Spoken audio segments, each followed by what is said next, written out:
How to hide blue tick mark in WhatsApp.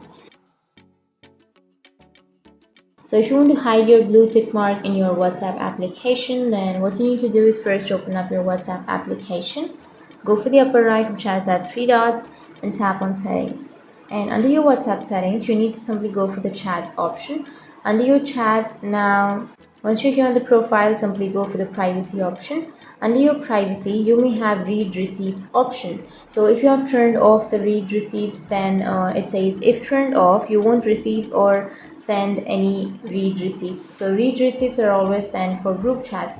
So if you want to hide the blue tick mark in the WhatsApp group chat, then you won't be able to hide that on your group chat.